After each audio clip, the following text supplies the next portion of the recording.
like very much to have some political power, right?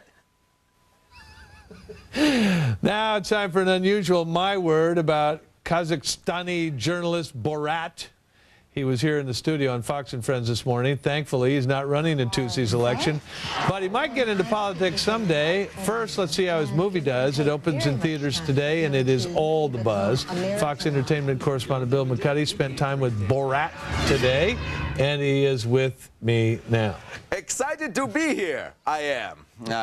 I don't know. It's like Borat fever that's taken over Fox News. He did a couple of shows, including the Judge's radio show with Brian and Fox and Friends this morning. He'll also be on Hannity and Colmes tonight with Alan. And look, it's a very, very funny movie. There's no question about it. In fact, I told him that I was going to put it in my top 10 list, which I am planning to do this year if nothing else funnier comes along.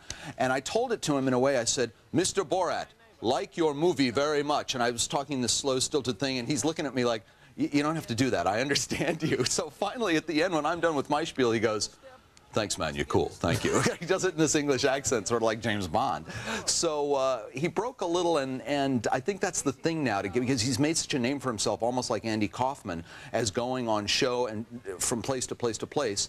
And during the entire making of this movie, allegedly, he was completely in this character. Sacha Baron Cohen, by the way, is the guy's name. And all I want to say about the film in terms of the incredible reaction it's getting from a lot of people is that it's also, because he's a Jew, he thinks he has an open check to make the most reprehensible and racist comments and also some sexist comments. And I just want people to be prepared for that, because it's sort of like a Hostess Twinkie.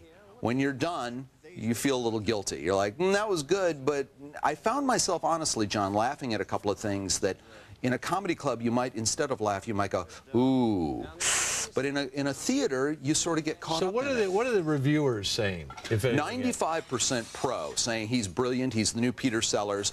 There is only that 5% that says, when he crosses a line, where does he stop? He doesn't really seem to. And I think the conversation over the next few days after this thing plays out, it opens in about 800 screens today and then goes wider next week, because what they have here is like another Napoleon Dynamite. They got somebody that they want everybody to be talking about.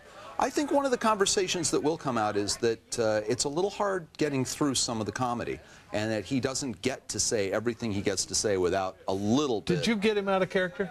Yeah, as I said when we were talking about a couple of times, we were talking about his next deal, which is reportedly $45 million, and he told me as Sacha Cohen that may or may not happen.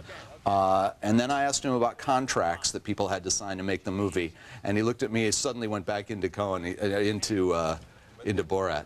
You are trying to get me to spill secrets. Bill McCuddy, Borat, go see it. Before I sign off, you can find my real My Word posted on our website, foxnews.com/bigstory. As always, you can write me and yell at me about the My Word at foxnews.com. See you back here Monday for The Big Story, 5 p.m. Eastern, 2 Pacific.